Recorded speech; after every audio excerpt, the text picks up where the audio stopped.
Now, some of the news for the past couple weeks, maybe 2 weeks, so on, whatever, in Canada that has gotten some media coverage, but probably not as much as it should given the severity of what it is. And that is the Truckers for Freedom Convoy, or the Flew Trucks Clan Convoy, as some people, like myself, prefer to refer to it as. Essentially, this is a group of truckers who want to oppose mandates for truckers to be vaccinated, and it's based on personal choice. They're not anti-vaccine, we're just anti-you have to take it.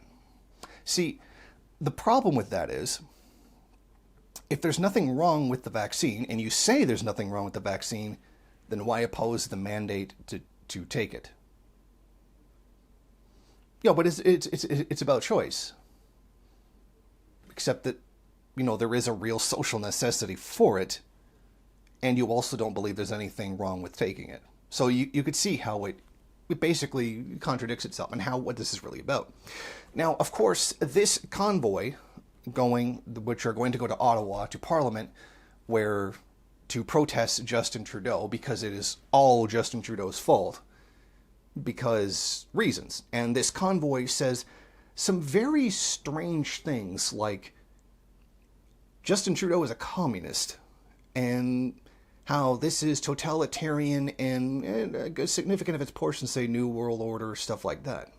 You see, here's the problem with this. Not only is the basis for the protest simply silly, the very blatantly racist overtones of it are also very disconcerting, considering that race really doesn't have, or theoretically doesn't have, anything to do with the reason for the convoy to begin with. Now, you're probably saying, oh, what are you talking about? Well, there's numerous trucks with Confederate flags on them. Other than the fact that you're in Canada. You're not a Confederate. Confederates are Americans. What are you even doing? That doesn't even make any sense. It doesn't have anything to do with the issue of vaccines either. But these Confederate flags are given pronounced. And you can't give me this garbage about it being heritage, not hate, because it's not your heritage. You're Canadian. Okay. Let us also take on the fact that numerous swastikas, Nazi German flags, keep appearing on these trucks as well.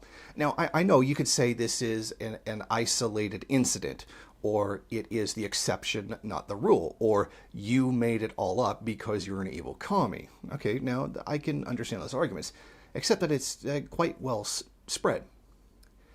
Now, add this to the Confederate flags. Add this to the blatantly right-wing overtone.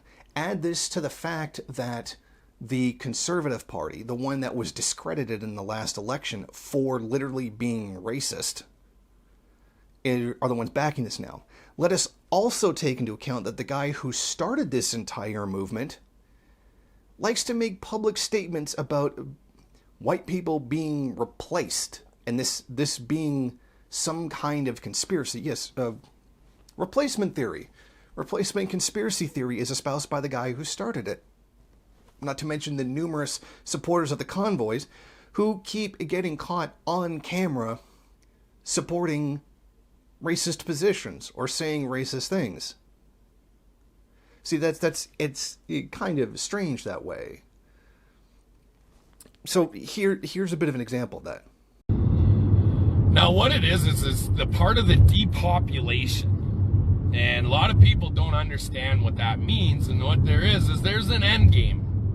It's called depopulation of the Caucasian race, or the Anglo-Saxon. And that's what the goal is to depopulate the Anglo-Saxon race. Because they are the ones with the strongest bloodlines.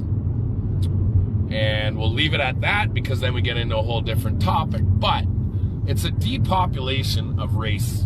Okay, that's what they want to do. I've spoken before about how we have Ahmed Ahmadinejad, or Mahmed. I can't say their names very well because I don't have the dialect that they do, but we have Mahmoud Ahmadinejad, who states that no matter what, we are going to infiltrate governments, education systems. We're going to infiltrate every way possible into the Western world. What we're going to do is not only infiltrate by flooding with refugees, we're going to infiltrate the education systems to manipulate it to endorse this kind of behavior. This kind of behavior then endorses less procreation. I realize that this shit is so far gone that the only way that, and I'm going to say it out loud, the only way that this is going to be solved is with bullets. And yeah, I said it. That's the only way something's going to happen.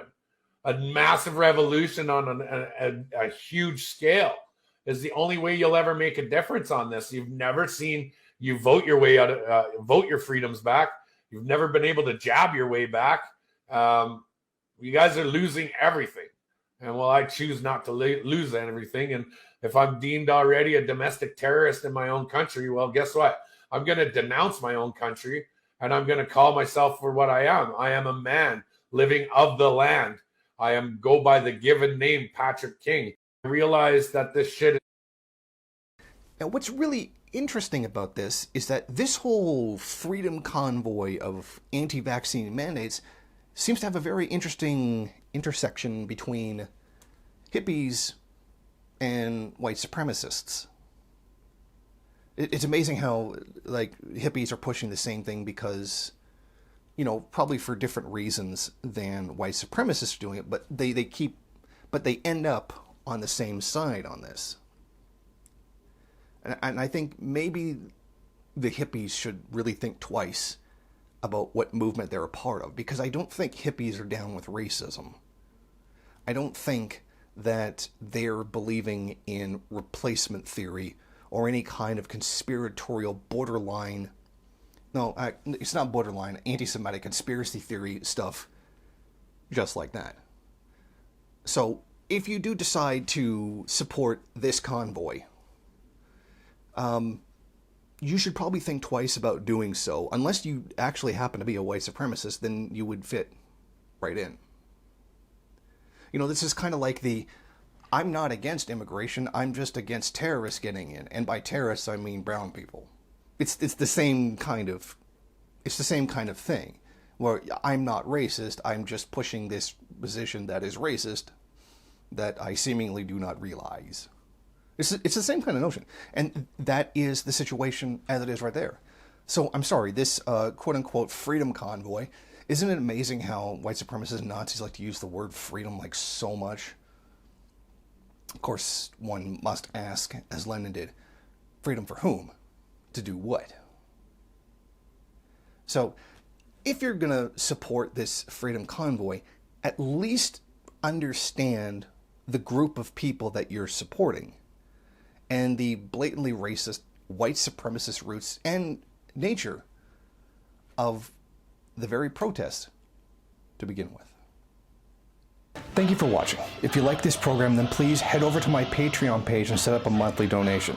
It's your donations that keep this program running. Also, if you would like, please rate, comment, subscribe, and share in various social media.